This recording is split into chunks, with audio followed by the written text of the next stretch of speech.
seconds until minions spawn.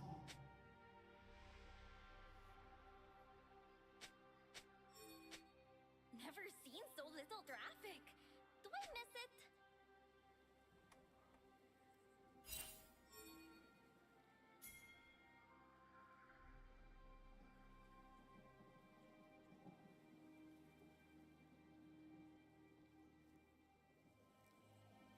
They're like the Chem Barons. Minions have spawned. The fuck is that?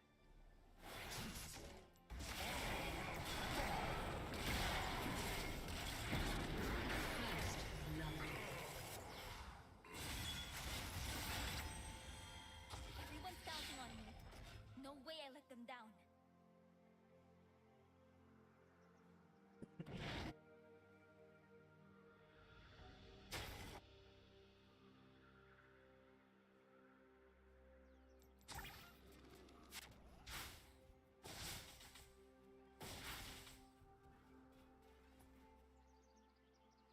No one catches me. Except for my aunt. Man, I can't get anything faster.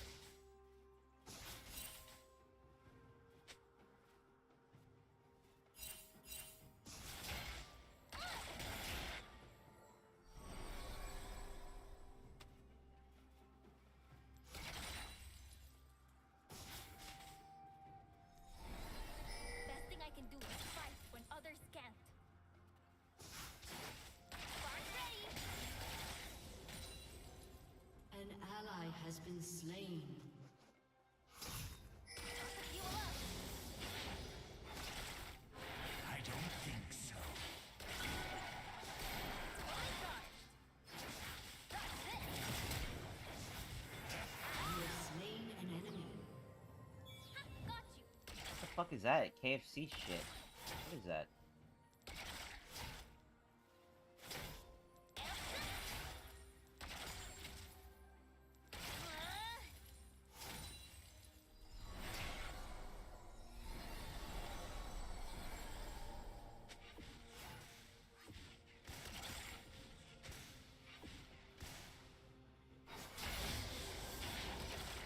If it matters to my team, it matters to me.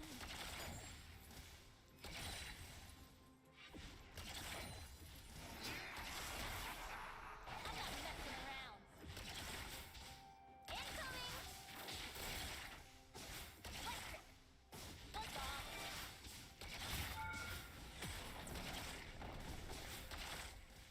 Quick feet, quick trigger.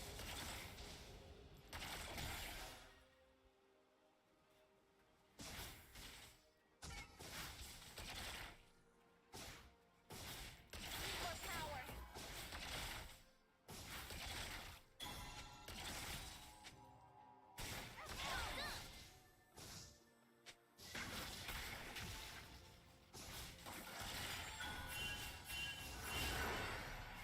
I don't need others to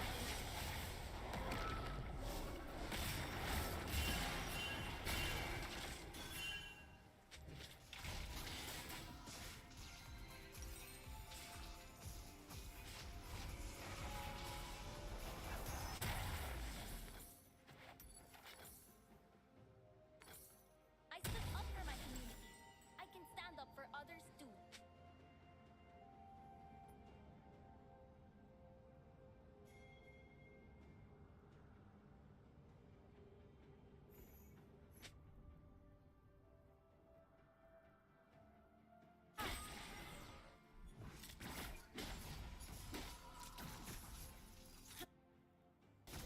An ally has been slain. Grandma said, never back down from a fight. Bless that woman. Electrocute! Step up!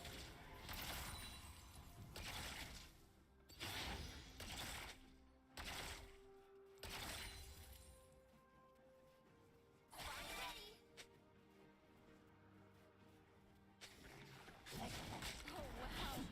We're really out to get us. Gotta be perfect.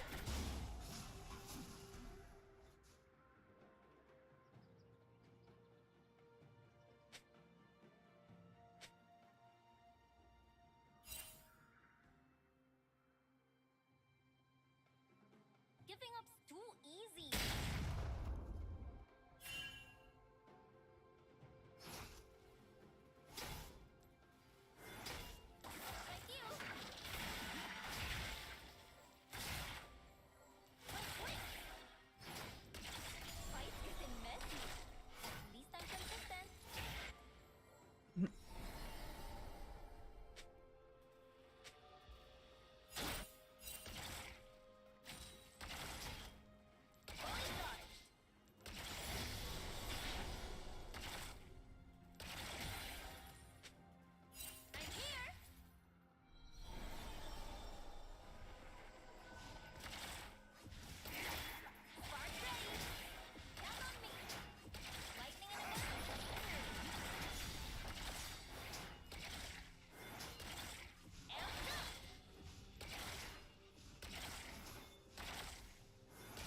easy enough.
can do is fight when others can't. An enemy has been slain. Godlike. You alone.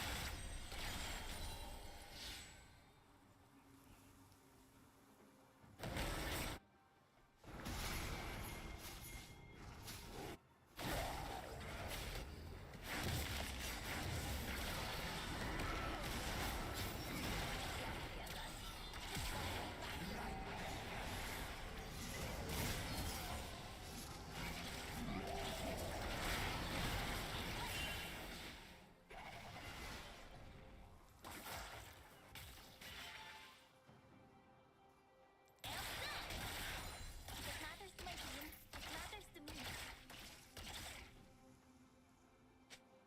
Spark's ready.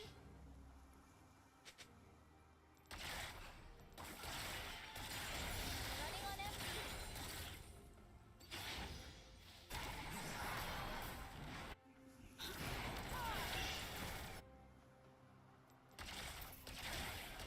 Buzz off.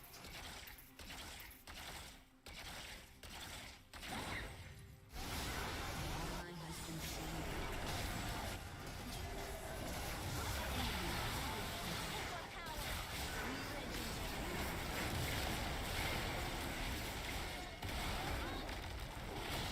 Down.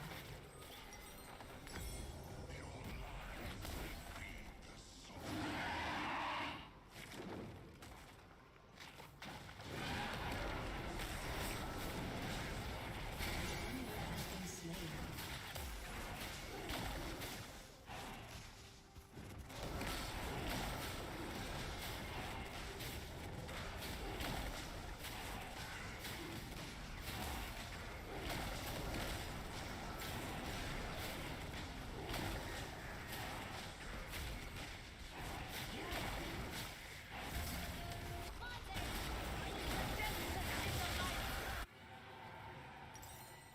An enemy has been slain.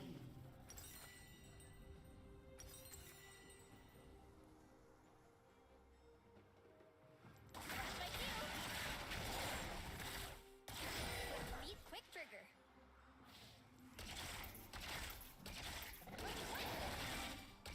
Surprise! Sword on spark. Bonus guard. Electrocute. I'm here.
turret has been destroyed.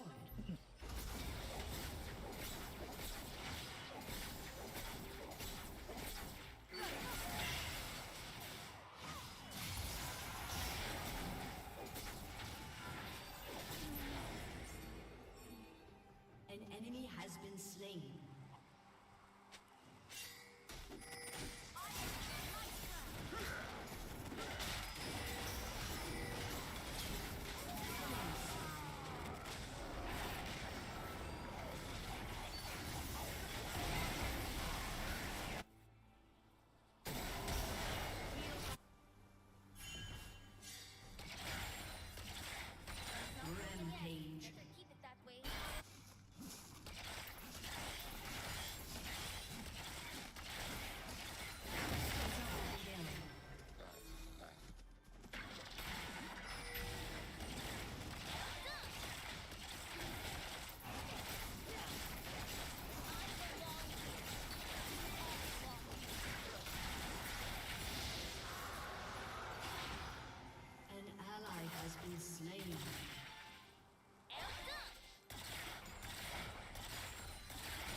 Oh my god.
Match found.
The enemy race's tech is just spare parts and duct tape.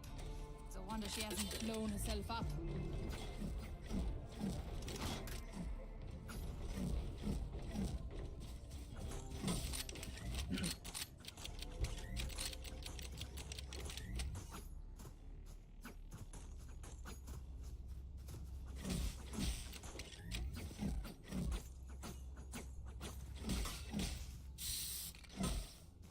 There. Negative. Yes. Negative. Yes. Suppress it. Point suppressed. Enemy spotted B. Finding. Enemy spotted B. Enemy spotted B. Here.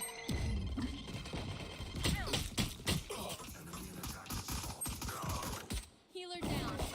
Here. Turret down. Go, go. Here. Placing alarm. Right planning. Placing swarm grenade. Here. I'm out of here.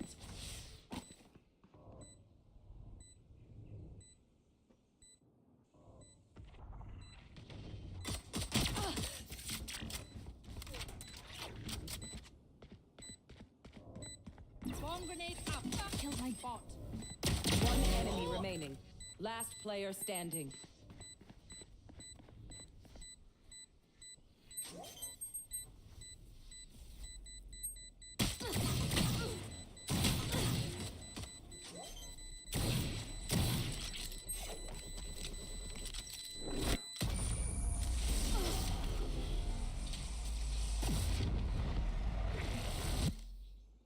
Wait until I blind them to strike.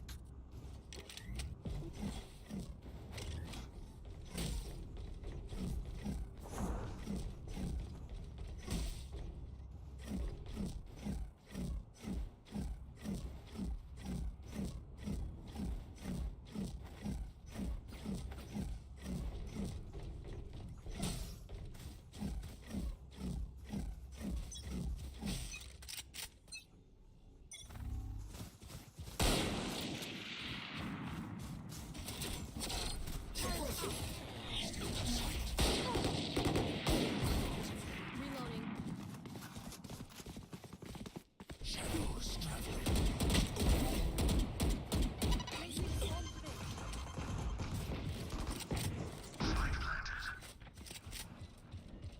One's arcade, going up ropes.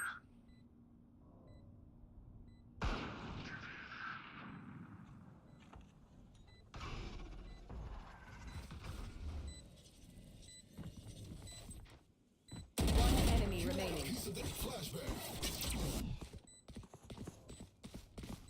There. Knife deployed. Once there.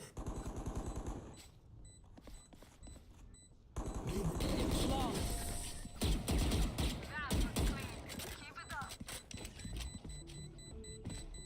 I survived obliteration. I will survive them. Affirmative.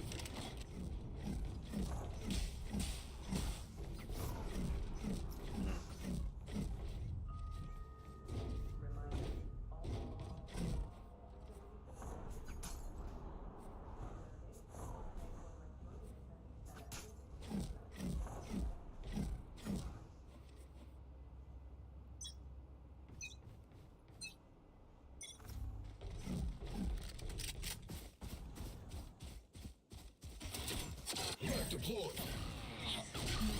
Cover going out.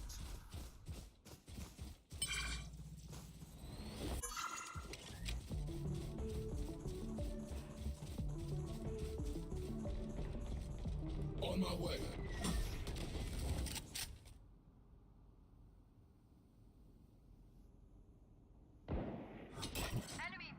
Flashbang.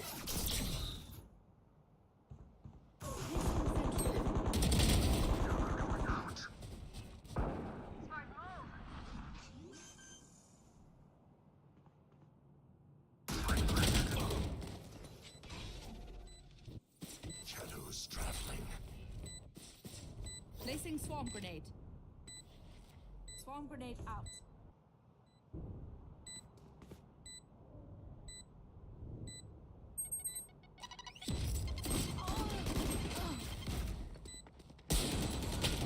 Last player standing.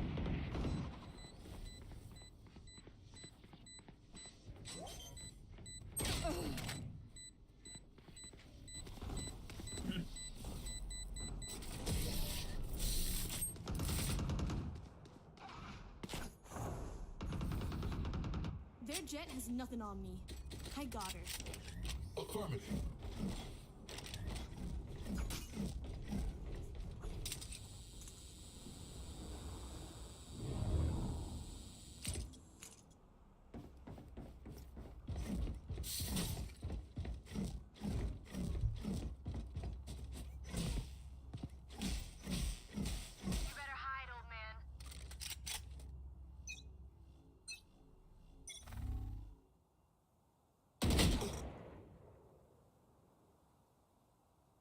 There.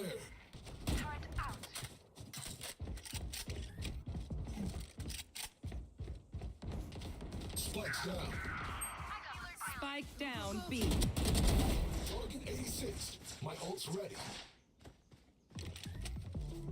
No one walks away.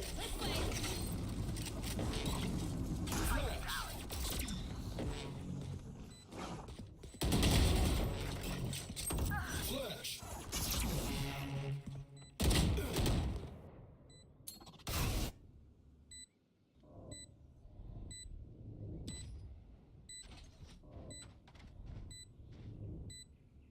Prepare for hellfire. One enemy remaining.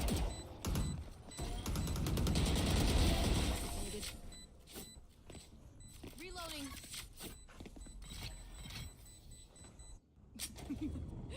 They're sinking so hard, I can smell their circuits frying.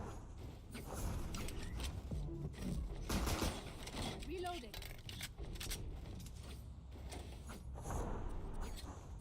Need a drop. Thank you.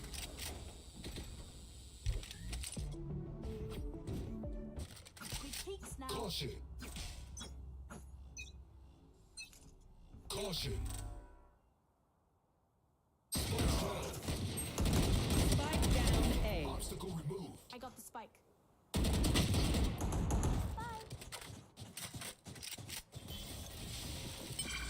There. Shutting it down. Gun here. Rotating.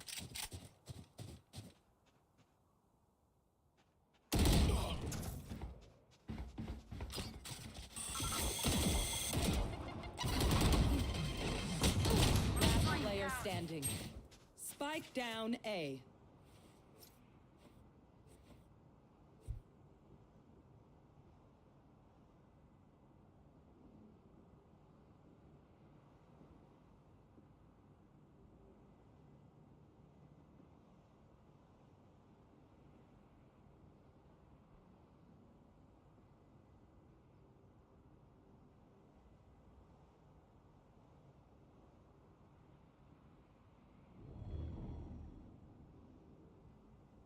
$30 left.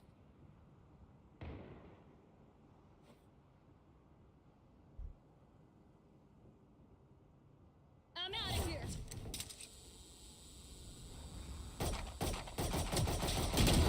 Gotta go. Go, go, go. I got spiked. 10 seconds left.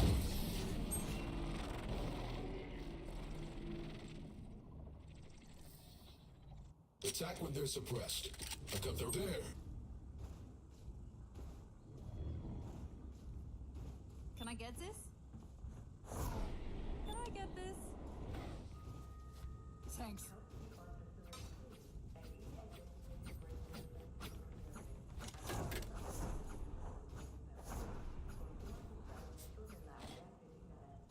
Time for a field test. I need this.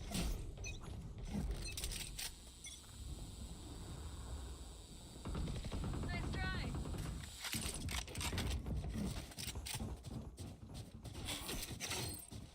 Shutting them down. Go, go, go. There. Flank it.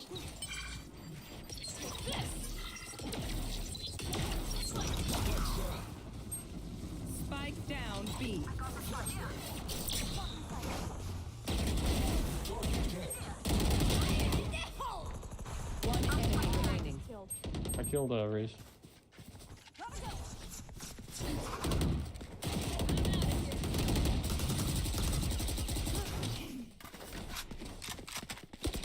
Last player standing. Team Ace. Nice. We crushed them. I will fulfill my purpose.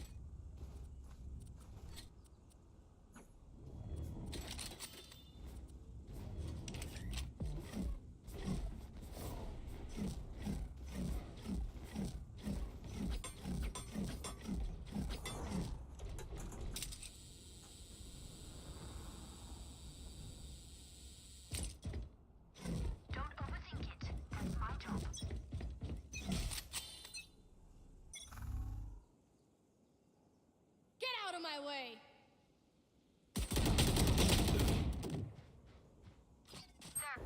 I can ult B.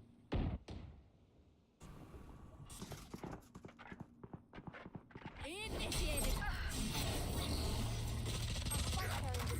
Last player standing. Spike down B. Grounded.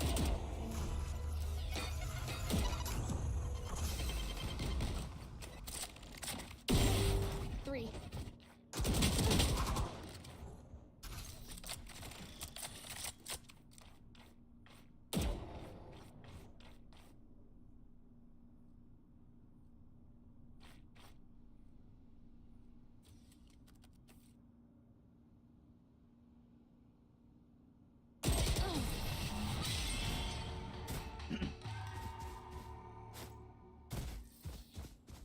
Win.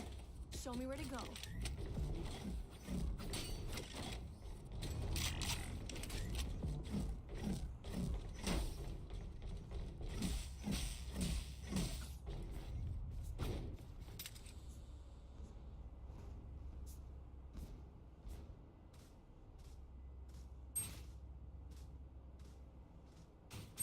I'll show them. Lintik kayo.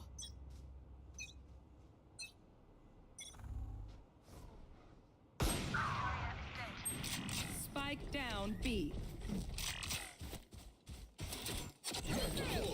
I got spike. Here we go. Shocking. I'm spiking through. Spike down B. Blocking sight.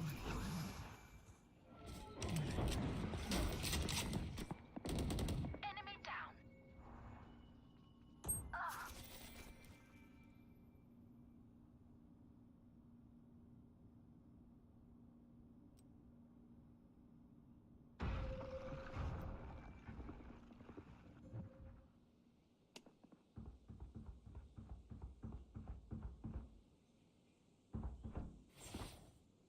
Last player standing. Kill confirmed. Knife deployed. Point suppressed. Flash. Spike retrieved. Flash. Grenade. 30 seconds left.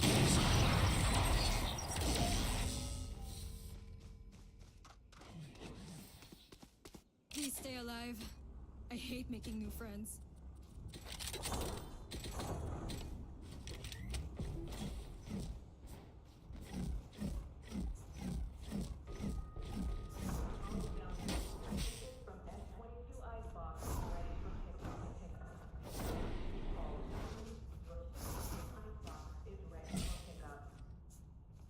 Need an edge.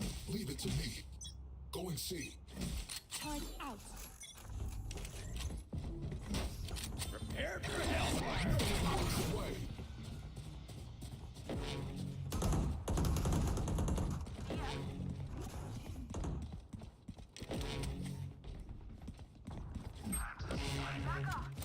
Yeah, bomb kill. Here.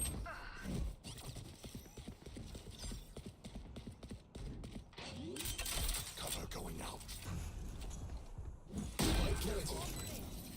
Placing bomb. Shutting them down. Placing sentry. One suppressed. Found them. Spotted.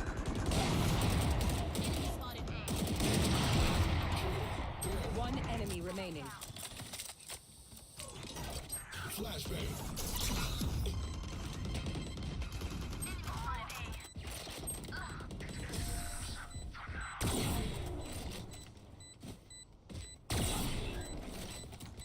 Remember, bullets hurt. Gun here.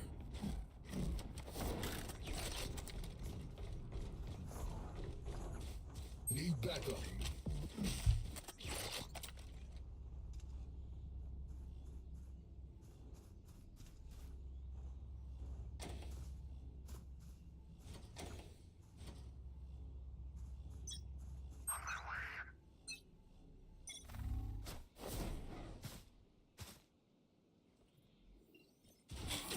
Suppressing.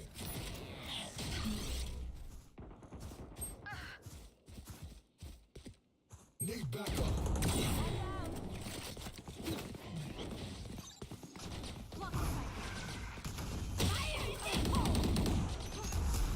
Enemy spotted. Placing alarm bot.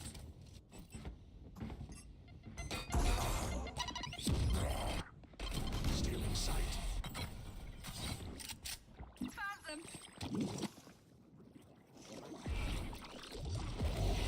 Watch them run.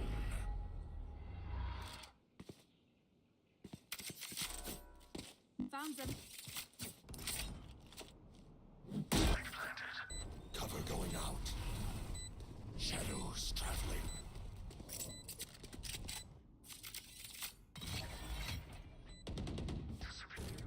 Oh yeah! Monster on the loose! Last player standing.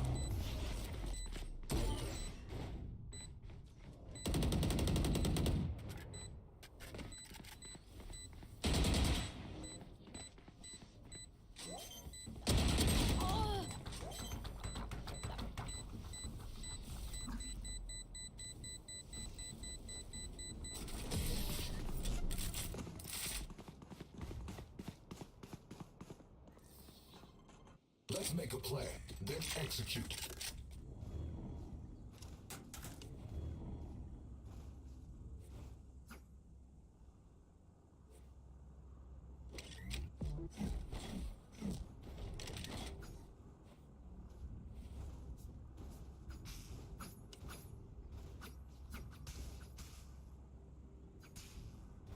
Don't worry, I'll keep them quiet.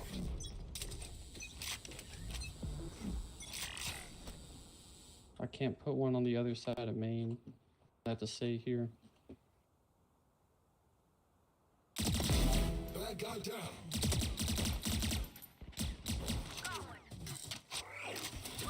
Suppressing. Flash.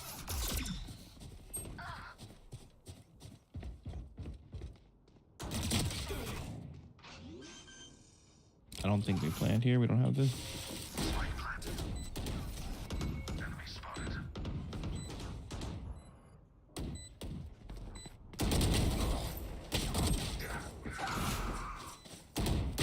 One enemy remaining.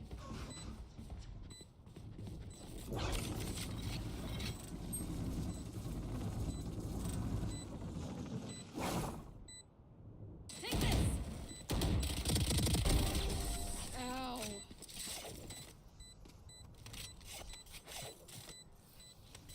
Last round in the half. We're moving out. Back heavy.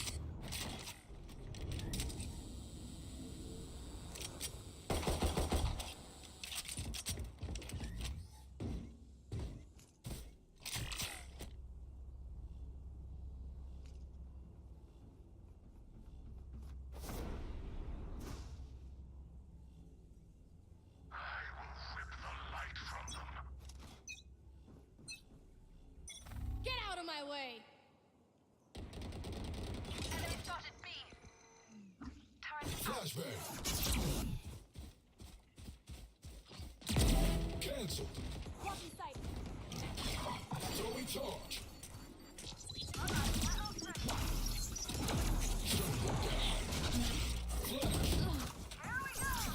Spike down B. I got spike.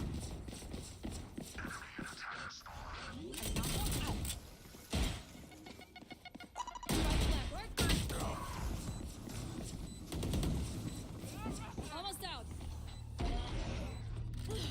Last player standing. Fire in the hole! Go away. I'm out of here. Shocking. Watch out. Gotta go. Go, go, go. One enemy remaining.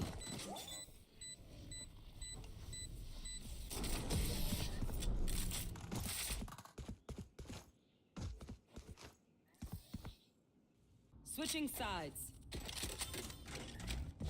If I power down, restart me. You leave me for scrap, I'll kill you.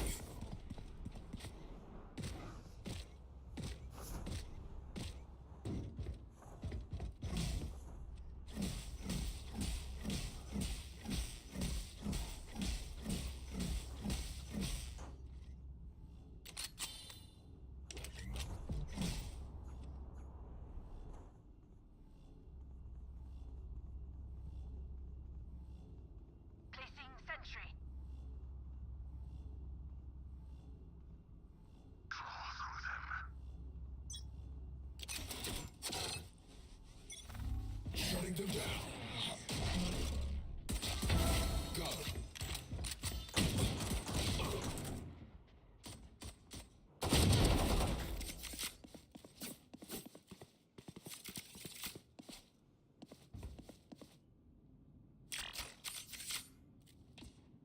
Recalling my bot. One enemy remaining. I got Spike down. Defender spawn.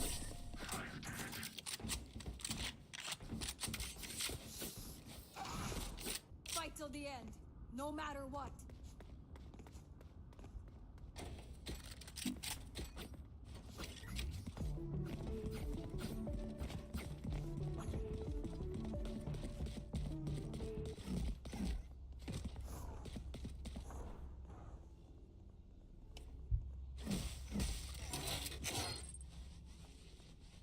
Keep up.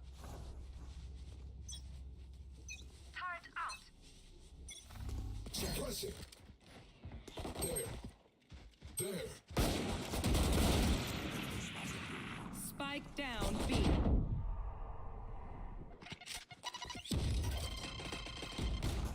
Flashbang.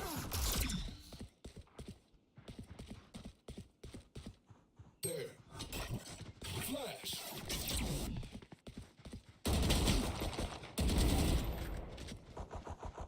Enemy B. Gotta go.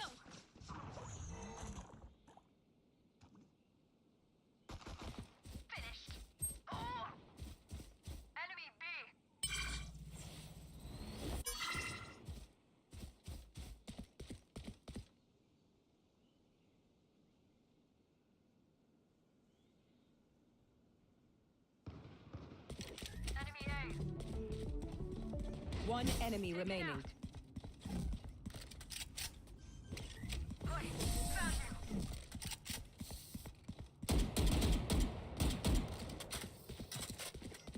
Okay, we know the drill. Stick to your roles and we'll crush it. Affirmative.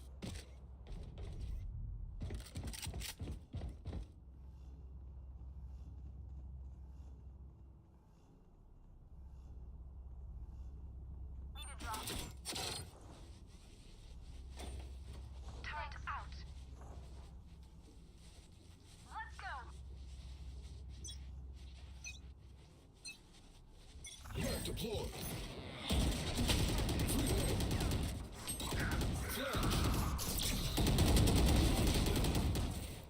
Spike down A.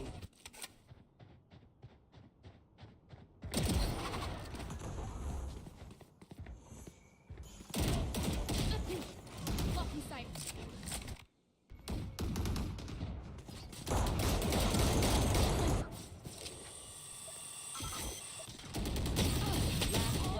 standing.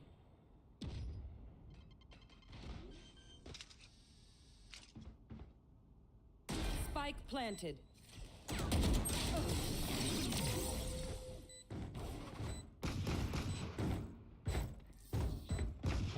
will take back what is mine. Go, go, go.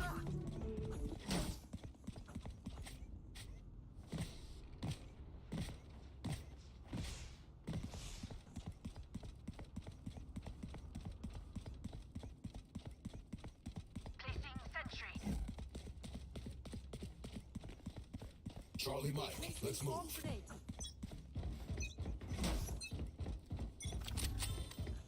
Placing storm grenade.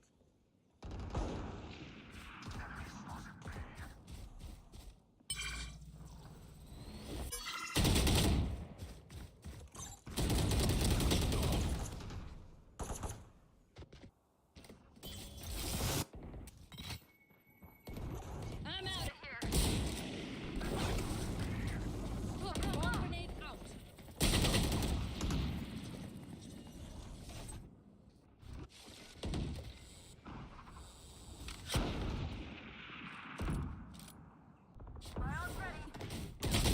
Spike down. Attacker spawn.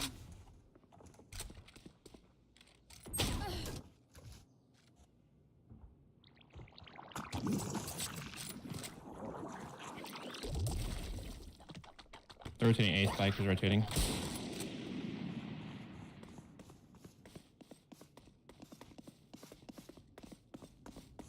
Last player standing.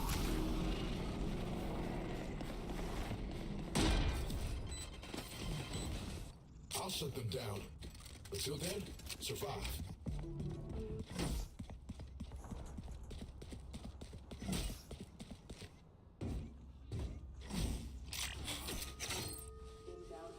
My ult's ready. On my way.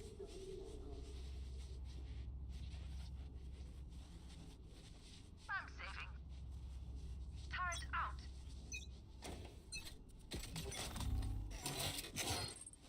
Shutting them down. Once there.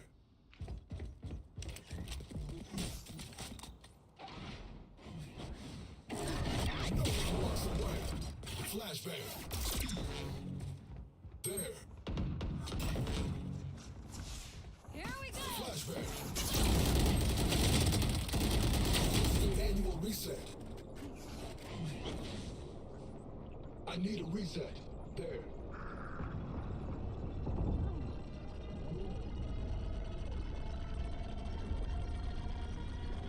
Last player standing.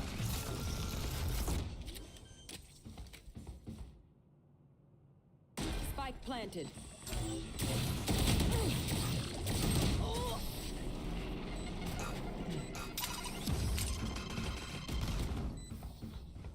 Look for my shadows, they will hide you. Affirmative. No.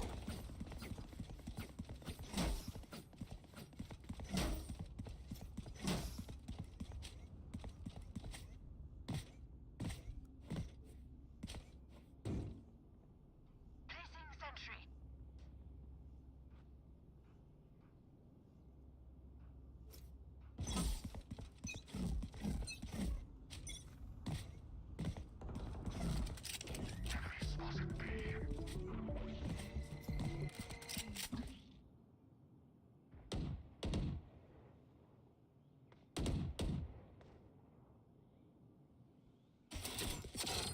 Suppress it. Caution. Enemy spotted B. Stealing sight. Shadows drawn.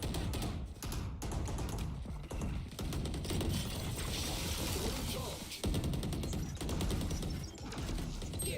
Spike down B. Spike is B. Turret out. Flash. Turrets destroyed. One's A dish. Spike here. Spike here. One enemy remaining. Spike down B. One's coming from spawn.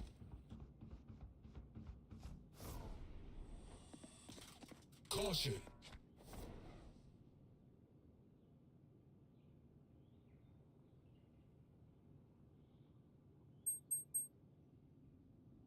Ten seconds left.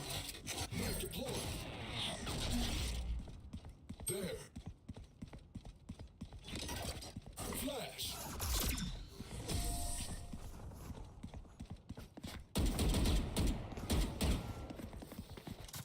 My burden never ends. Can I get this? Negative. Reloading.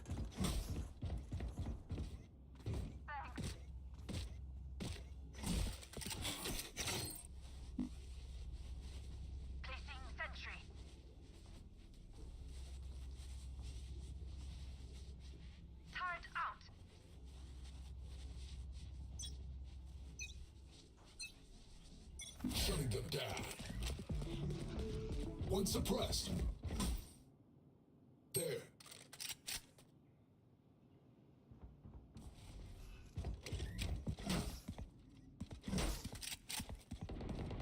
There. One push spawn. Spike down A.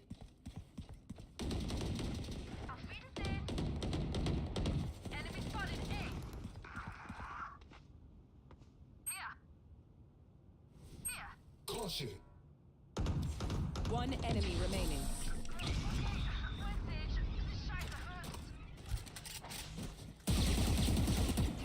I'm over the. Gotta go.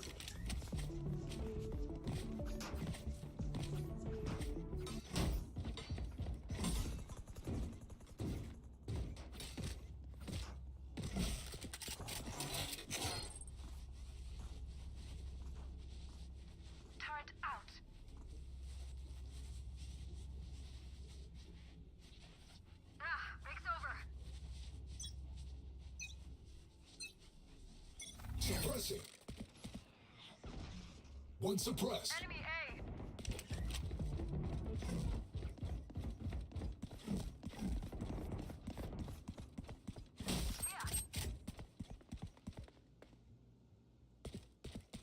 Cover going out.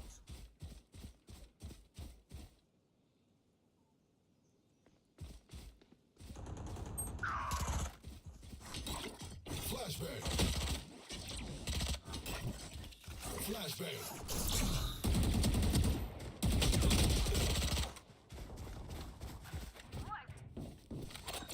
Go, go, go.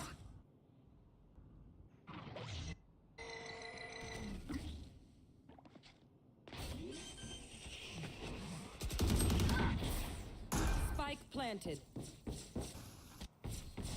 Hit room 70.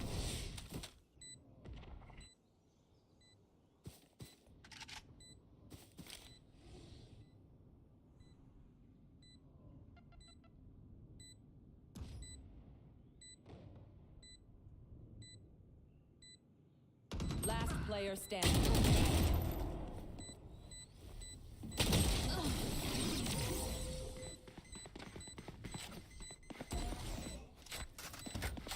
Charge and shoot. Easy enough.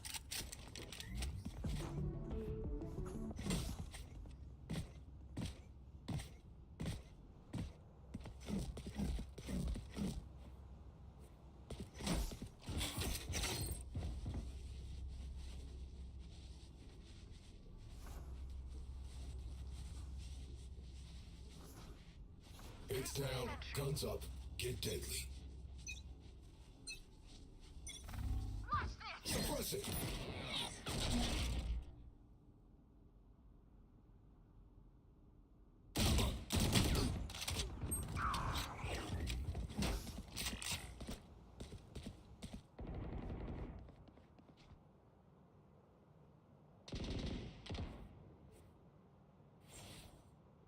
Got bomb. Spike down B.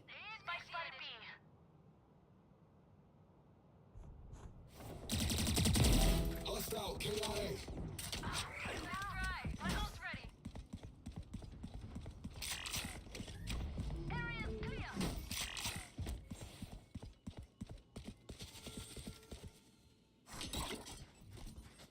One enemy remaining. One under. Reloading.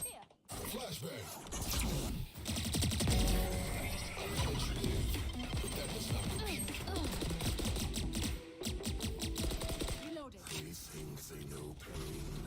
They can't begin to comprehend this. Thank you. Reloading. I'm out of here. Reloading. I'm out of here.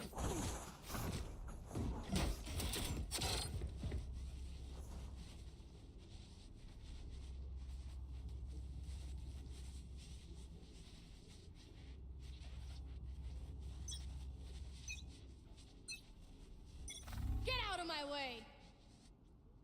Shutting them down.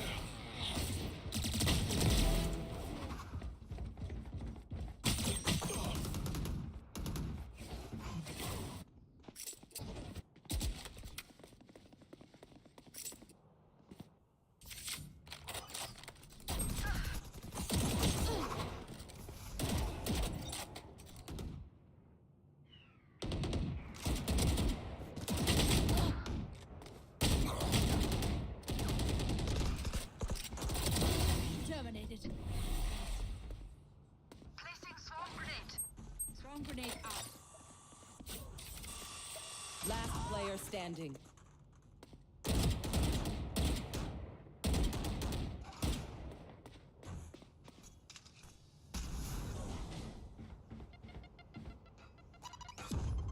Spike planted. Silence.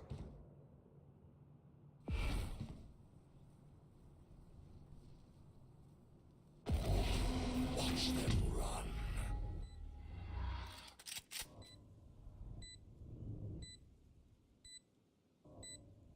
Prepare for hellfire.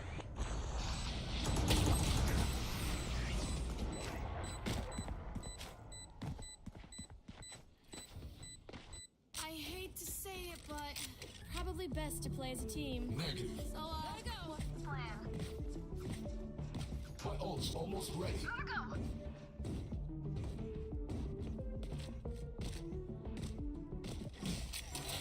Watching here. Turret out. Negative.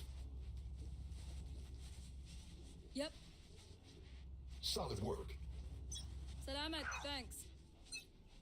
Knife deployed. There.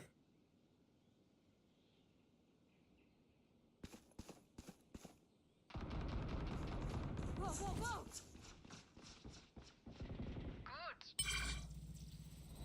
My ult's ready. Enemy spotted A. Taken out. Tango down.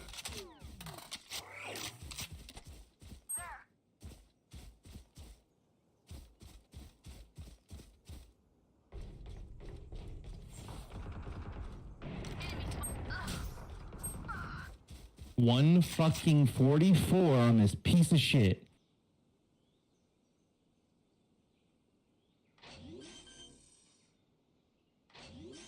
There. Spike planted. One enemy remaining.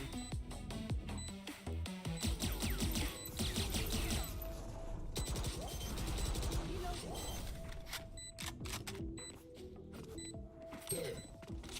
My ult's ready. No, you don't deserve my attention. Knife deployed. Match point. There. Need a drop.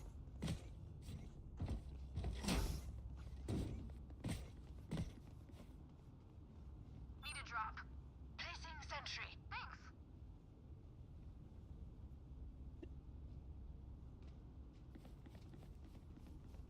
I'm out of here.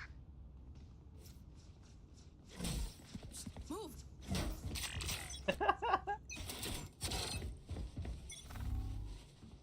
Suppressing.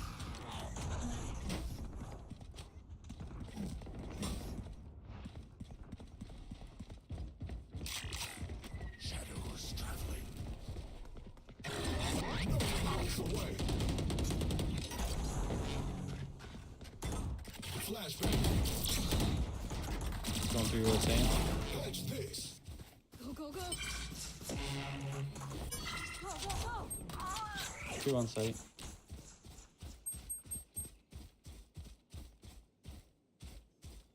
Spike planted.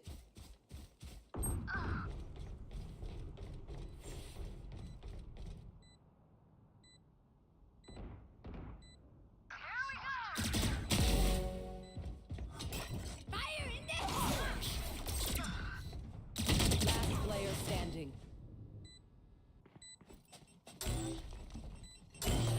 Oh yeah! Monster on the loose!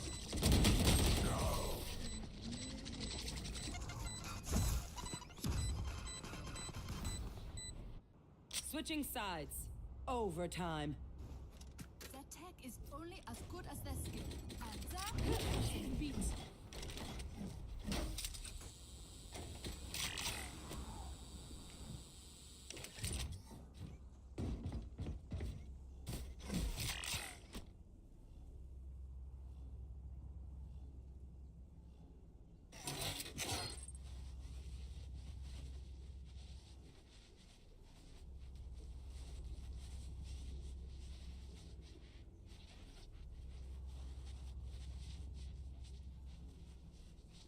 Clear to engage. Weapons hot.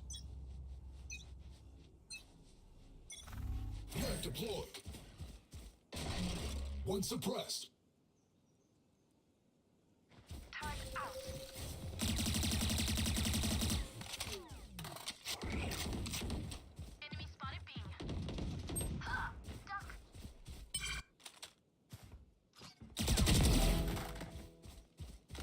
My turret's down there. Just careful flank. Flag it.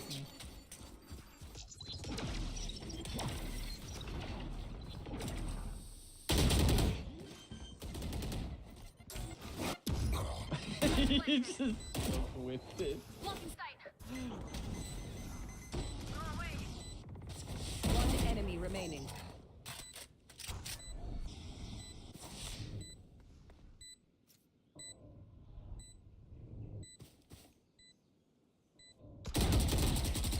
Enemy B.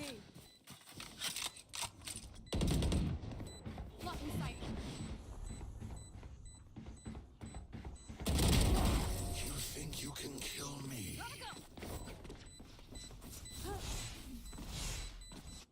Switching sides. Match point. Everyone's still working? Double check it, please. Fall back. Negative.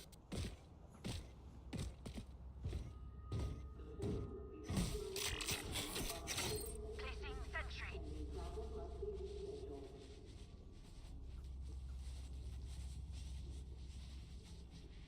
Quick feed, quick trigger.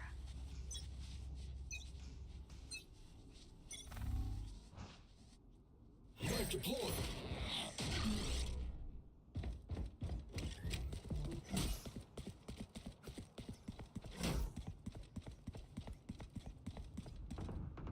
Enemy A. Oh, one's aiming. Enemy spotted A. Watching you. Pushing through aiming. I got bomb. Spike down A. Stealing sight.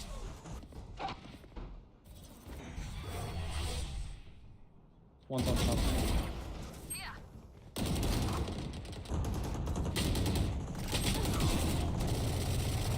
One enemy remaining. Last player standing.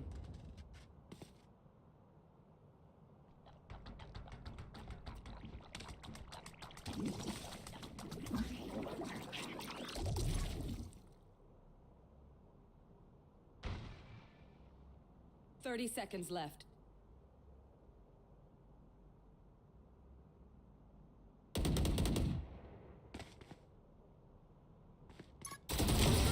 My ultimate is ready. Defenders win. Noise team. Everyone, take a test tube. Thank you. Let's collect samples and get out of here.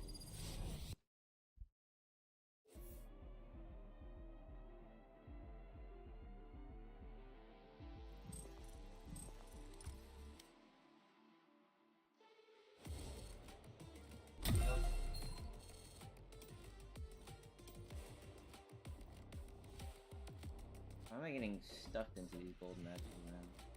Fuck.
Come on, man.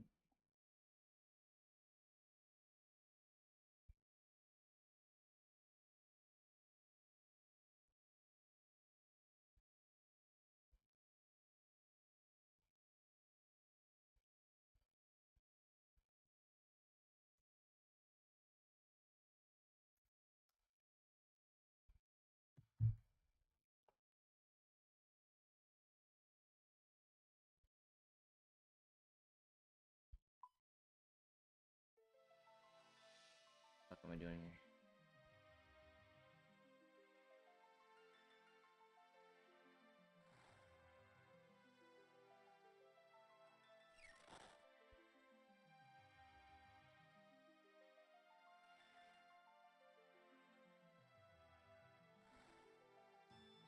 Look at this girl. So she goes and she says, I woke up and found someone on Twitch. I mean, wow. Is this lewd allowed on Twitch? And, you know, we all know who that is. I don't understand how like well, Tectone said her straight. He says VTubers body shaming someone for having big anime boobies IRL. What a weird timeline. Yeah, I don't get it. I really don't get it how people get so mad about this shit. What the fuck? I just click on? Yeah, I'm just chilling, man.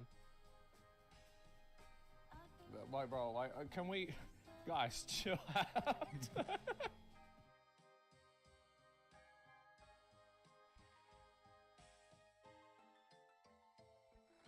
Spider sense is tingling. Someone's approached me. It must be Miles. Gwen?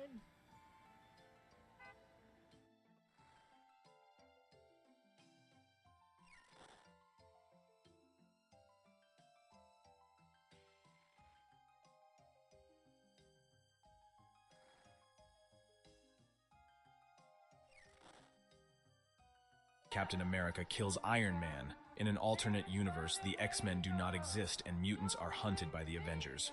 Tony Stark, the Iron Man of that universe, is infected with a virus that is slowly killing him. Steve realizes that what they are doing is wrong and orders Tony to contact their superiors and stop hunting mutants. However, Tony's armor is out of control and aims its repulsors at a group of mutant children. Tony realizes that mutant lives are just as precious as human lives, so he sacrifices himself to stop his armor. Steve reluctantly shoots Tony in the head before the repulsors can fire on the children. It was not easy for Steve. But that was the time Captain America kills Iron Man. In an alternate universe, the X-Men do not exist and mutants are hunted by the Avengers. You know what I could do if I was living off of 8K a month?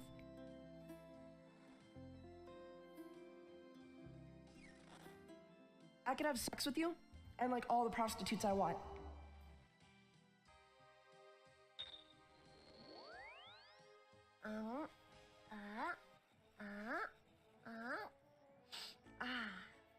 No homo, right?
Should be careful. Check this out. Check this out, chat. Not that. Oh my god. Down. Down, boy. Down, boy! Check this out. Check this out, chat. Not that. Oh my god. Down. Down, boy. Down, boy!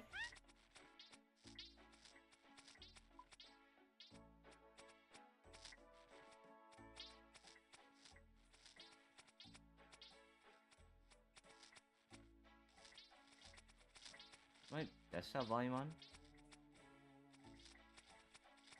My desktop volume on? My desktop volume on? I really can't tell.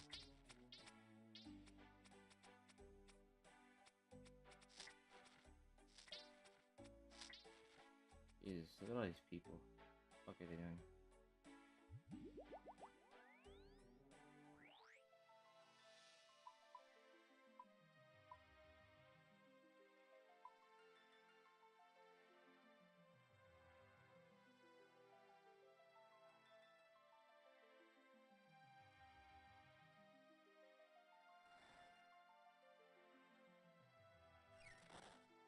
Taiga, your daddy hasn't taught you not to be ashamed of your dick?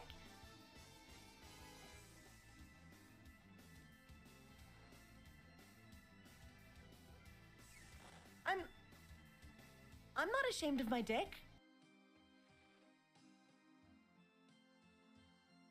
Bust a cap in Taiga's ass. You should bust a load in my ass. No, I love boys though. Boys are great. I mean, not in like a gay way or anything, you know what I mean? I just want to suck their dicks.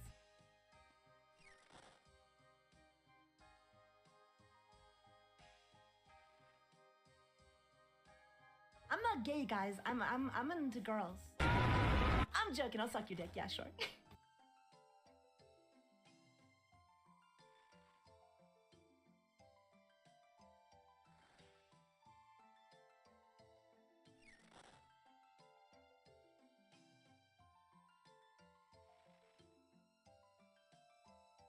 So in Injustice, Wonder Woman actually ends up killing Huntress.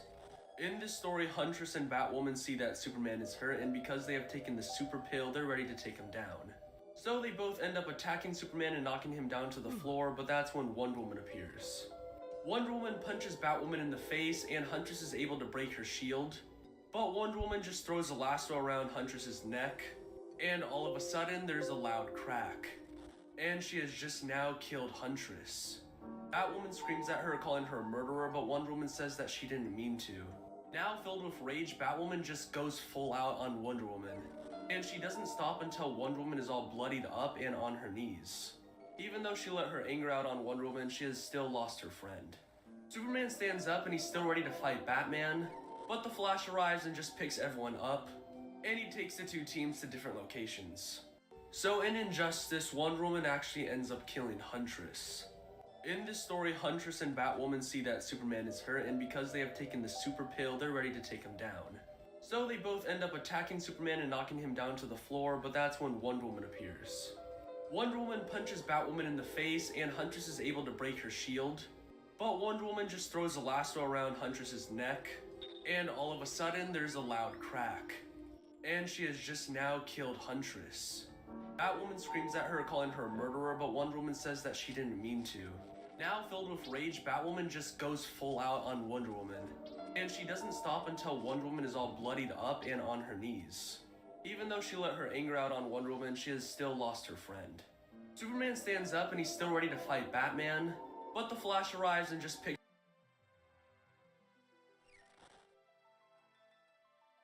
You really like getting kicked, don't you? Akira.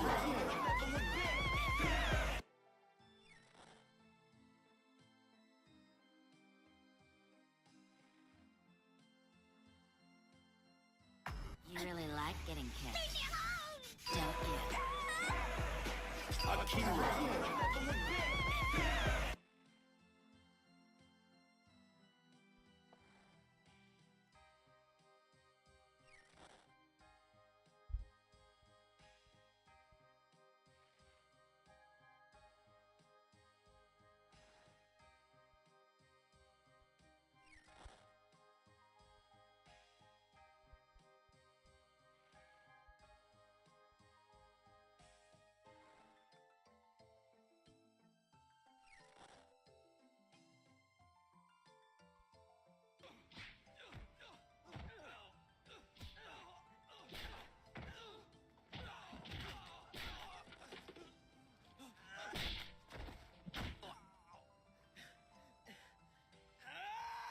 Kill him, Tetsuo! You want that? I want him more than dead. I'll split his friggin' head open! Just knock it off now! This whole thing happened just because you took my bike for a spin. Enough already. Shut up! Don't order me around! We were just worried. Hey, wait!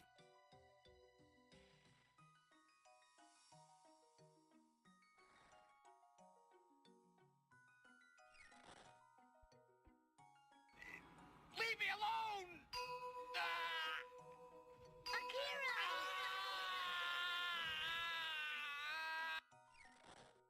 I mean, the full fucking scene. Where is it?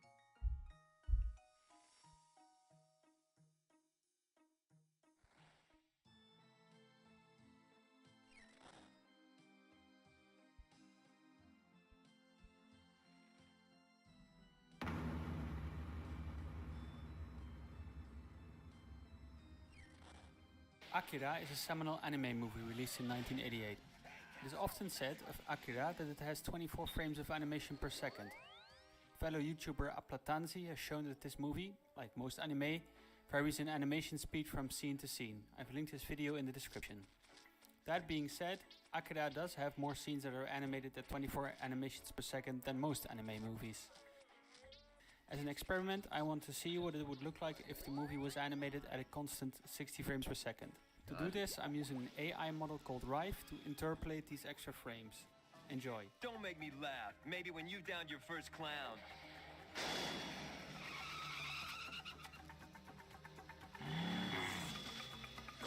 Don't make me laugh. Maybe when you downed your first clown.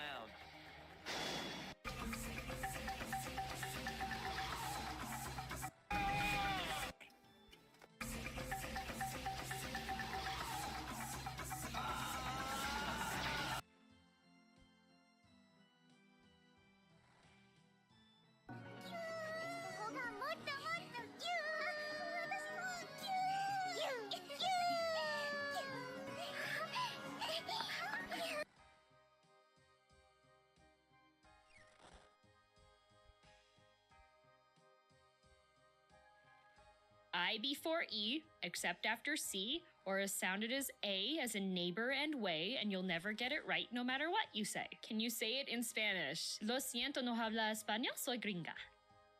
Gracias.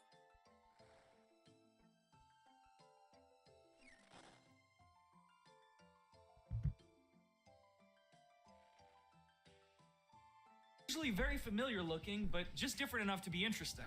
Duke Nukem Forever is a great example. Why does the beta of Super Mario look like a creepypasta? They're usually just all the drained colors. Very familiar looking, but just different enough to be interesting. Duke Nukem Forever is a great example of a game with a community that's honestly more passionate about what's not in the game than what is. You guys know that that got leaked, right? The Duke Nukem Forever, the beta build, it got leaked. This is actually playable. I think someone on 4chan posted it and then it just got spread everywhere. More passionate about what's not in the game than what is. However, in the peculiar case of Half-Life 2, the word beta is actually used as somewhat of an umbrella term that doesn't refer to any one specific early version of the game.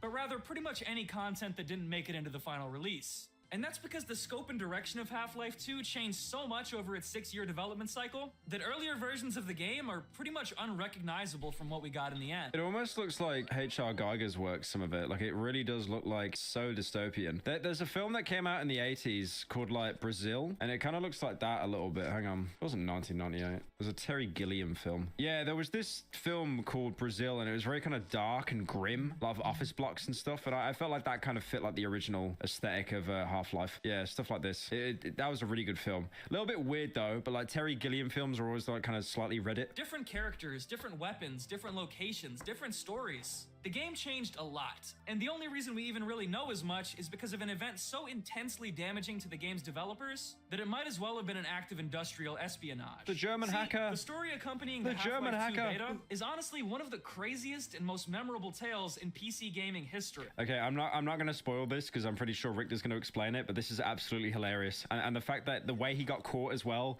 it's like an SNL bit. Allow me to give you the rundown. The year is 2003. It's been 5 years since the release of the original Half-Life, and the yet-to-release Half-Life 2 is quickly becoming one of the most highly anticipated video game sequels of all time.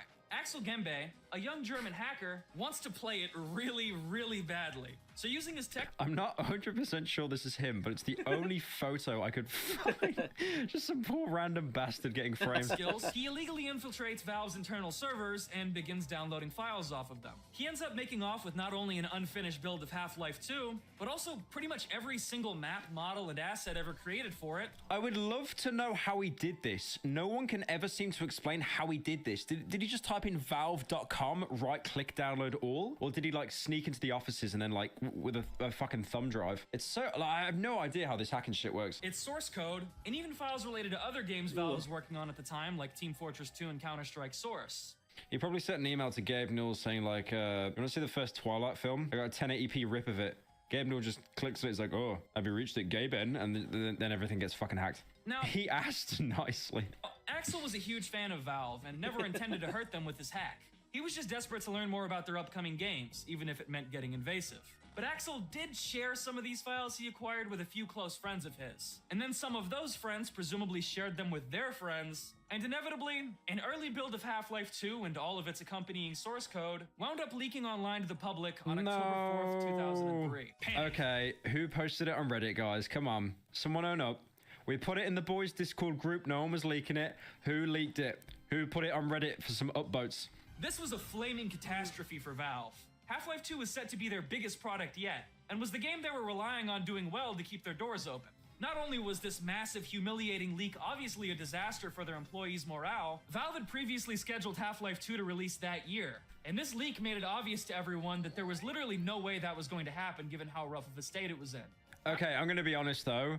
In current year, I like how people like were, you know, shitting on Valve for like, you lied, you said the game was ready. It's like, bro, do you know how many game devs nowadays just flat out lie about their video game? Okay, look at this. Let me show you something. Let me come here. Let me tell you something. Let me tell you something. Look at this.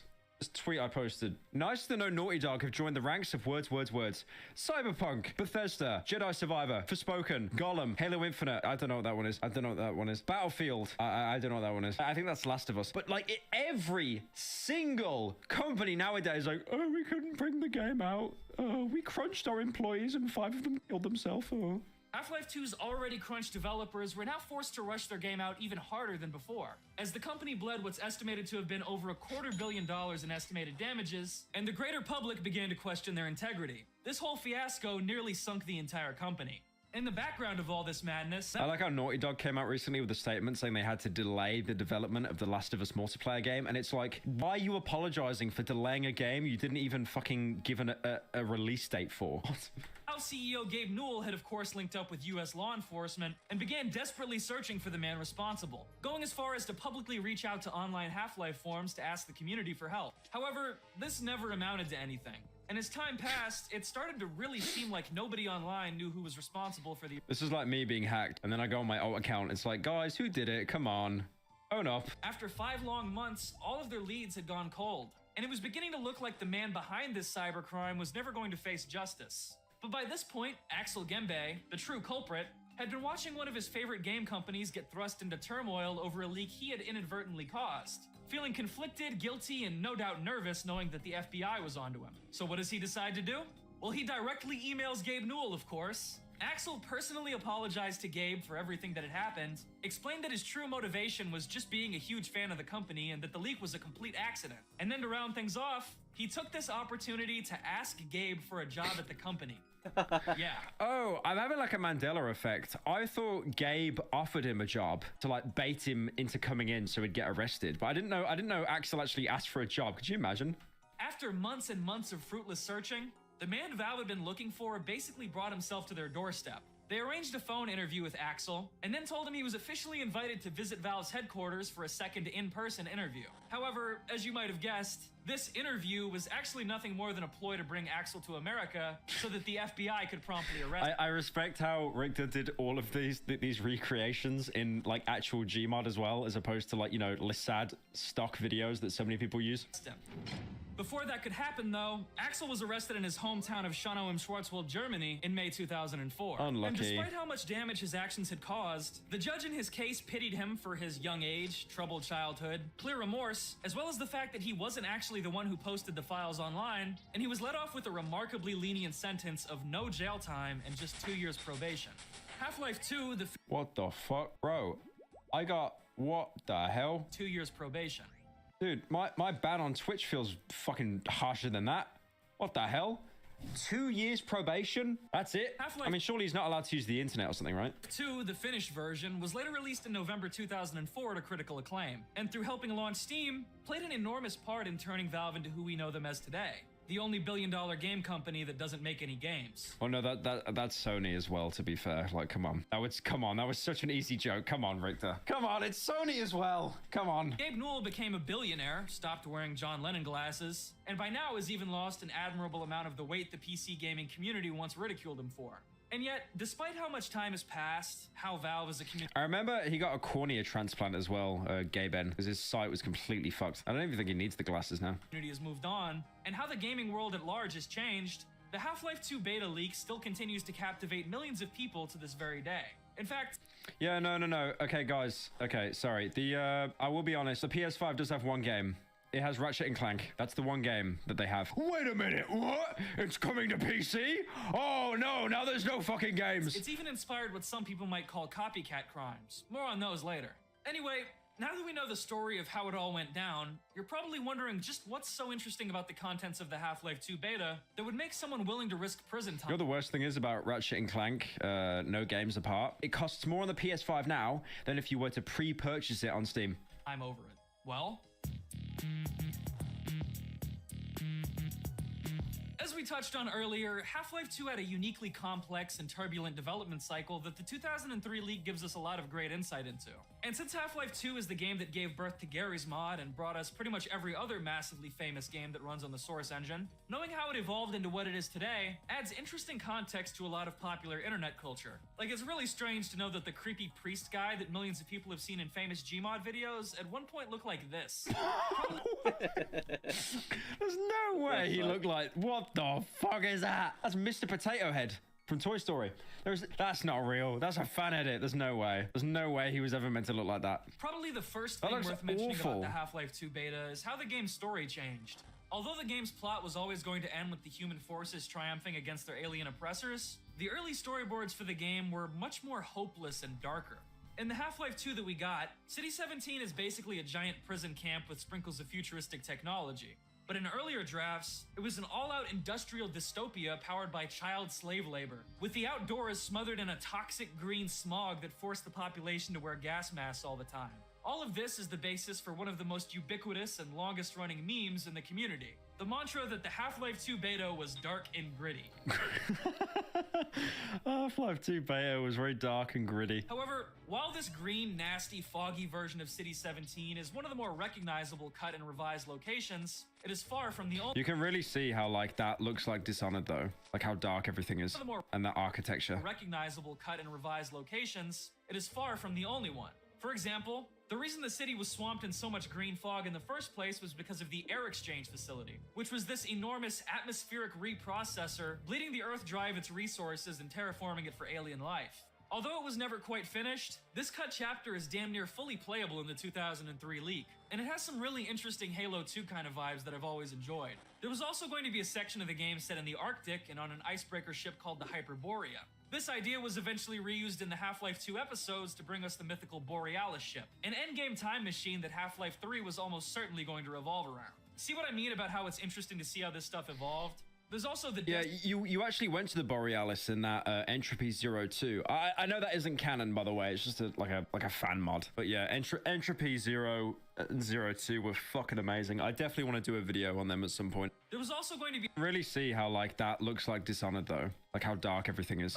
And the architecture. recognizable cut and revised locations, it is far from the only one. For example, the reason the city was swamped in so much green fog in the first place was because of the air exchange facility, which was this enormous atmospheric reprocessor bleeding the Earth dry of its resources and terraforming it for alien life. Although it was never quite finished, this cut chapter is damn near fully playable in the 2003 leak, and it has some really interesting Halo 2 kind of vibes that I've always enjoyed. There was also going to be a section of the game set in the Arctic and on an icebreaker ship called the Hyperborea. This idea was eventually reused in the Half-Life 2 episodes to bring us the mythical Borealis ship, an endgame time machine that Half-Life 3 was almost certainly going to revolve around. See what I mean about how it's interesting to see how this stuff evolved? There's also the— Yeah, you actually went to the Borealis in that Entropy 02. I know.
No, that isn't canon, by the way. It's just like a fan mod. But yeah, Entropy 0 and 02 were fucking amazing. I definitely want to do a video on them at some point. I might actually do that after I finish up my house. Desolate wasteland ruled by the Antlion King, which was scaled back to just the Highway Coast segment in the final game. This train depot near Nova Prospect you were originally supposed to explore. An underwater research facility called Kraken version on an icebreaker ship called the Hyperborea. This idea was eventually reused in the Half-Life 2 episodes to bring us the mythical Borealis ship, an endgame time machine that Half-Life 3 was almost certainly going to revolve around. See what I mean about how it's interesting to see how this stuff evolved? There's also the... Yeah, you actually went to the Borealis in that Entropy 02. I know that isn't canon, by the way. It's just like a fan mod. But yeah, Entropy 0 and 02 were fucking amazing. I definitely want to do a video on them at some point. I might actually do that after I finish up my house. Desolate wasteland ruled by the Antlion King, which was scaled back to just the Highway Coast segment in the final game. This train depot near Nova Prospect you were originally supposed to explore. An underwater research facility called Kraken... I don't like this. This gives me huge Hunt Down the Freeman flashbacks. I don't like this being inside of a ship. I don't like that. Which eventually evolved into Black Mesa East in the final game, and tons of other strange and nifty lost locations like the ever-beautiful Ravenholm Docks. And in addition to all these cool lost maps, the Beta League also shows us many interesting monsters and characters that didn't make the final cut. One of the most well-known is the Hydra, a giant electrified water tentacle that was prominently featured in some of the game's promotional material. Although the developers all agreed that it looked really cool, they eventually decided that it wasn't very fun to fight, and felt too much like a rerun of the tentacle boss from Half-Life 1. The original games seems to have been a big point of focus for the team, since they also cut this Combine female assassin, the Houndai, and a couple of heavy Combine units that somewhat resembled the old Zen aliens. The Cremator is another example of a famous cut monster. He was supposed to be this weird, imposing Combine janitor who would burn dead bodies and aliens to ash in the streets. The developers loved him so much that... Isn't canon, by the way. It's just like a fan mod. But yeah, Entropy 0 and 02 were fucking amazing. I definitely want to do a video on them at some point. I might actually do that after I finish up my house. Desolate wasteland ruled by the Antlion King, which was scaled back to just the Highway Coast segment in the final game. This train depot near Nova Prospect you were originally supposed to explore. An underwater research facility called Kraken... I don't like this. This gives me huge Hunt Down the Freeman flashbacks. I don't like this being inside of a ship. I don't like that. Which eventually evolved into Black Mesa East in the final game, and tons of other strange and nifty lost locations like the ever-beautiful Ravenholm Docks. And in addition to all these cool lost maps, the Beta League also shows us many interesting monsters and characters that didn't make the final cut. One of the most well-known is the Hydra, a giant electrified water tentacle that was prominently featured in some of the game's promotional material. Although the developers all agreed that it looked really cool, they eventually decided that it wasn't very I don't like that. Which eventually evolved into Black Mesa East in the final game, and tons of other strange and nifty lost locations like the ever-beautiful Ravenholm Docks. And in addition to all these cool lost maps, the Beta League also shows us many interesting monsters and characters that didn't make the final cut. One of the most well-known is the Hydra, a giant electrified water tentacle that was prominently featured in some of the game's promotional material. Although the developers all agreed that it looked really cool, they eventually decided that it wasn't very fun to fight, and felt too much like a rerun of the tentacle boss from Half-Life 1. The original games seems to have been a big point of focus for the team, since they also cut this Combine female assassin, the Houndai, and a couple of heavy Combine units that somewhat resembled the old Zen aliens. The Cremator is another example of a famous cut monster. He was supposed to be this weird, imposing Combine janitor who would burn dead bodies and aliens to ash in the streets. The developers loved him so much that even after they cut him, they stuffed his head model into a jar in Kleiner's lab, leaving it ambiguous as to whether they still exist in the final game's continuity. It's actually pretty crazy how many different enemies Valve came up with for this game, and how few of... The worst thing is, these have all been bastardized for me because so many of them appeared in Hunt Down the Freeman. Like, this one here was in Hunt Down the Freeman. And how few of them made the final cut. This Metro Cop Elite and this Bull Squid were apparently both still in the game by the start of 2004, which is kind of crazy to think about. In terms of actual human... Yeah, it's so weird to think there was no Bull Squid in Half-Life 2. Because I played Half-Life 2 before the original. My personal favorite cut character is the Hyperborea ship engineer Odell. His face may have been reused for Odessa, but I still find him and the scenes he starred in very memorable on their own. Hey, here's a thought. I've got a cigarette lighter, you've got a gun. Maybe you should go first. There's Captain Vance, the leader of a cut faction called the Conscripts, who was later merged with Eli Maxwell to create Eli Vance. There's the earlier version of Dr. Breen called the Console. That is, wait, who's the guy from that's Ralph Fiennes. That is Ralph Fiennes. What the hell? That is actually him in the Menu film. What the fuck? That's the same guy. That is literally the same guy, just wearing white instead of black. Who comes across a lot more cold and 1984-esque, and whose propaganda about how the true citizen behaves are yet another example of a popular beta meme. There's this early version of Dr. Kleiner who was cut after an awkward encounter in an elevator. I talk more about that in this video. And finally, there's Alex Vance, whose original skin-tight jumpsuit design was weirdly sexier than the one we got in the final game. Sorry, but someone had to say it. Mysterious, aren't you? Before we move on, I do also... I would 100% I would. They always did that though. They would like get like femme fatales, like female characters, and over sexualize them so much. Like, I'm not complaining, but they would do that so much. I mean, you had there was this game I played a little bit and it ran on the Source engine called Sin Episodes. It was like it was meant to be like 9 episodes and only 1 came out because it flopped. But like, the characters in this, like, look at that! Like, why she got belts there? You don't need that. And then her with like the jacket, and you can literally see the fucking thong straps. Mental. Before we move on, I do also have to mention the cut weapons found in the beta leak, especially the Fizz gun. Just like the Hydra, this thing was prominently shown off in one of the game's E3 presentations, and when the game launched without it, a lot of people were super disappointed. Modding the Fizz gun back into the game was one of the first things the Half-Life community did once it came out. And that's actually the backstory of how we wound up with Gary's mod, believe it or not. Gordon's firearm arsenal was at one point going to be a lot bigger too, probably because they once planned for the player to be able to switch out weapons and lose their inventory at various points in the game. One of the most beloved cut guns is the OICW, which got replaced with the AR-2 in the final game. But there was also an AK-47, this hideous-looking unfinished LMG, this Combine sniper rifle, an MP5K and an MP7, a giant plasma cannon, a flamethrower, flare guns, Molotovs, and a fire extinguisher. Just generally a lot of crazy stuff that it's interesting to imagine fitting into the final game. I don't mind that they removed all the weapons and they stripped them down, because the Half-Life arsenal, the Half-Life 2 arsenal, is actually really small, but I think each gun serves a purpose. You've got like the tier 1 guns like the pistol and the SMG. You've got like the tier 2 guns like the pulse rifle and the revolver. There's no gun that doesn't have a purpose, right? Like even the crossbow is basically the silent sniper. They just kind of changed it to something else. Like everything pretty much has a purpose. It's good they didn't bloat it up with like, you know, like 4 or 5 different pistols. Anyway, even outside that absurd The Tau cannon, I mean, you got that in the original Half-Life, to be fair, and it's also strapped onto the front of the car. Amount of lost content and the crazy story behind the leak itself, there's a few other key factors that I think also play a big part in fueling people's undying love for the Half-Life 2 beta. One of them is Valve's reputation. If there's one thing this company is known for that isn't convincing people to spend thousands of dollars on virtual gun paint and hats, it's the fact that they pretty much always deliver unforgettable video games. This gives them a uniquely loyal, die-hard fan base, and that, accompanied by the fact that their output is so I like how he's playing Spyro music right now. Based. Ungodly slow, makes any and all content from them a hot commodity that people literally fiend over. There are many cases in which people in the community have spoiled business relationships with Valve and breached legally binding contracts with them, risking jail time just to leak more beta content onto the internet. It's pretty crazy. The most recent and notable example of this is that Valve Giga leak that happened a few months ago, where a guy on Discord literally leaked almost all of Valve's internal repositories from 2017. What's his profile picture? I like how it's like some old picture of like a philosopher or an author, right? Why is it always those people? It's the people that have like Hippocrates as a Greek statue as their profile picture, or it's furries. Every single time without fail. Unleashing almost every map, model, and texture ever created for Team Fortress 2.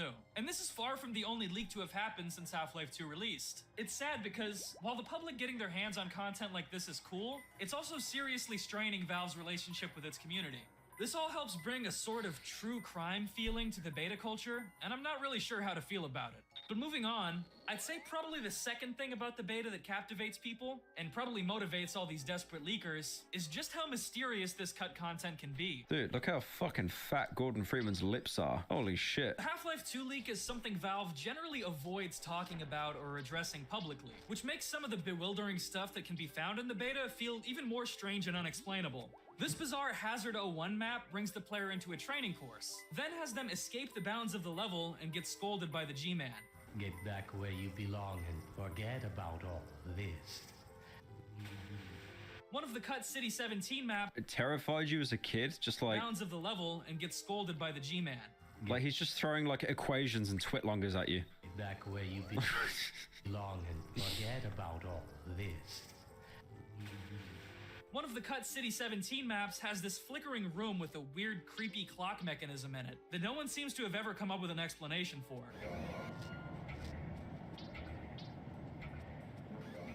And there's even some people in the community who claim that the cut sound file Trans 6 includes audio of the last moments of a female Soviet astronaut who died in space. Trans?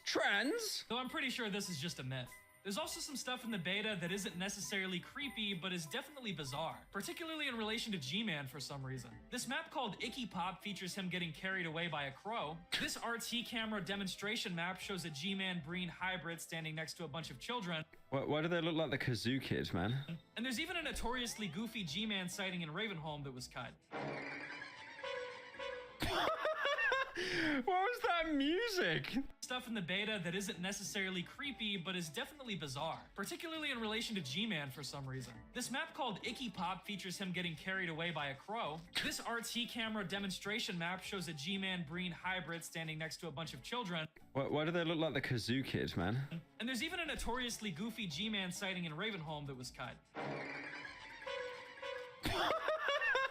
What was that music? Oh my god, what was that music? That was like Resident Evil 1 on the PlayStation.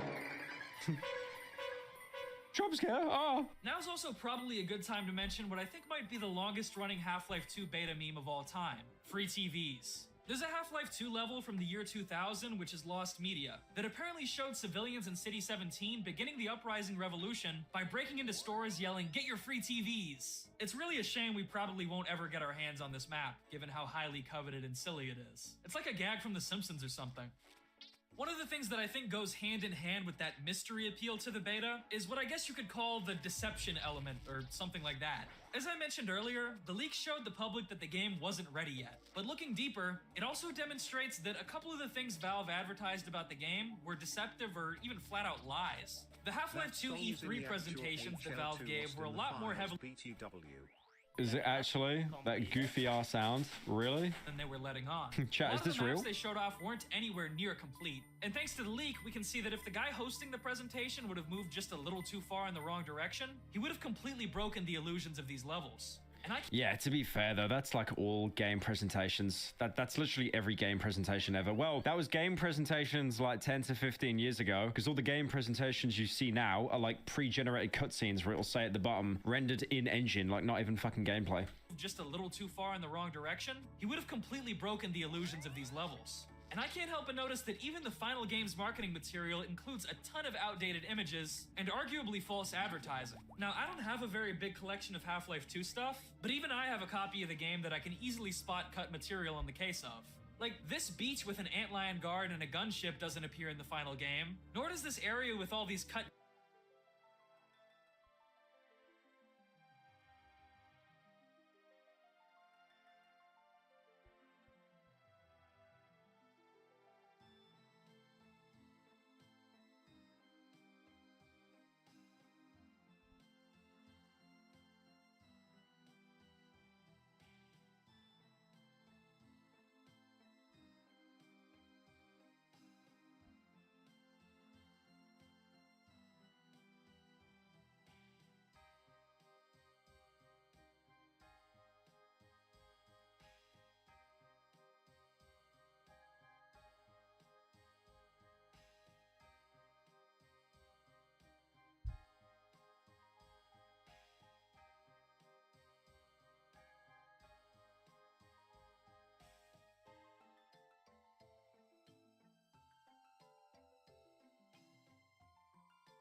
gas mask citizens running around.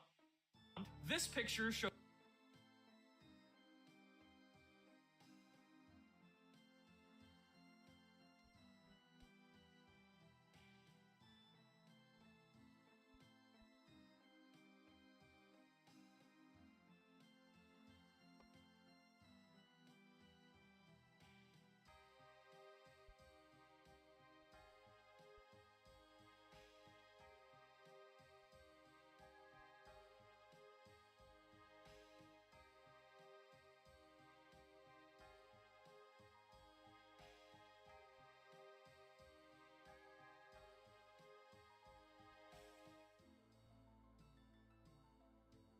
Eli in Kleiner's lab for some reason, and I'm pretty sure all 3 of the front cover arts for the game have cut levels transposed in the background of the characters. Hell,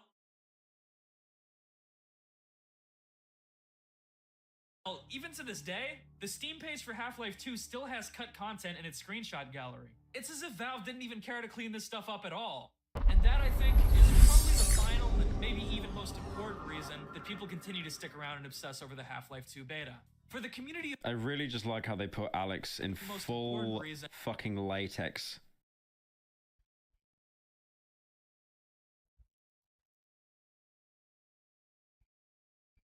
Holy shit. Stick around and obsess over the Half-Life 2 beta. For the community of people who continue to spot these quirks about the game, and who have a shared love for the story behind them.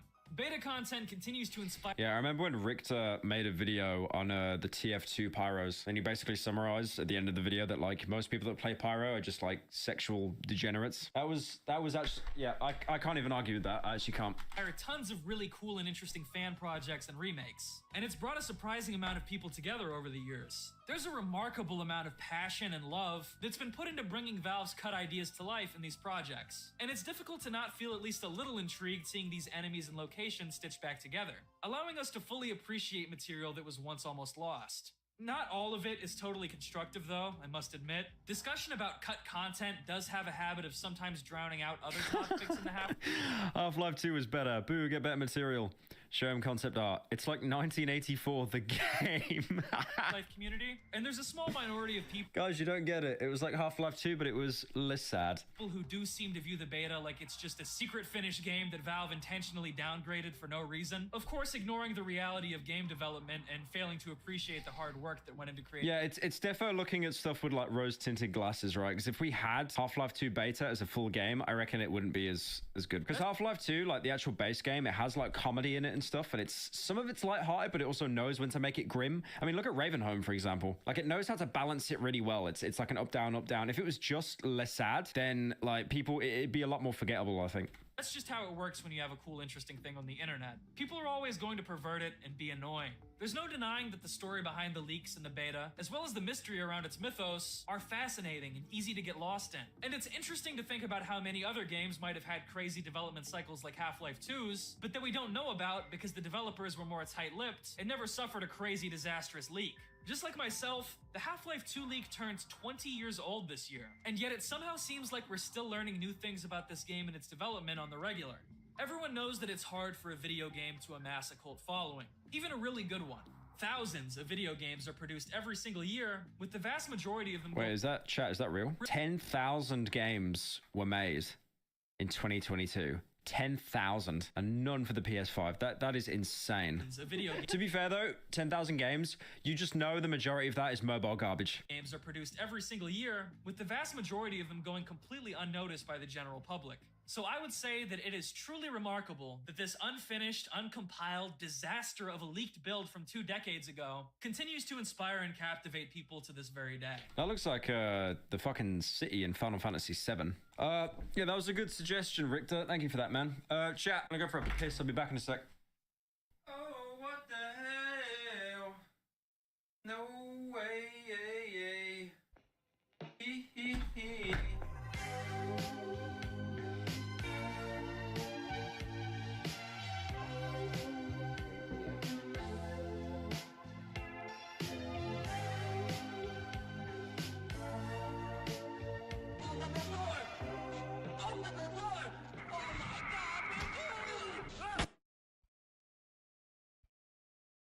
I don't know what's going on.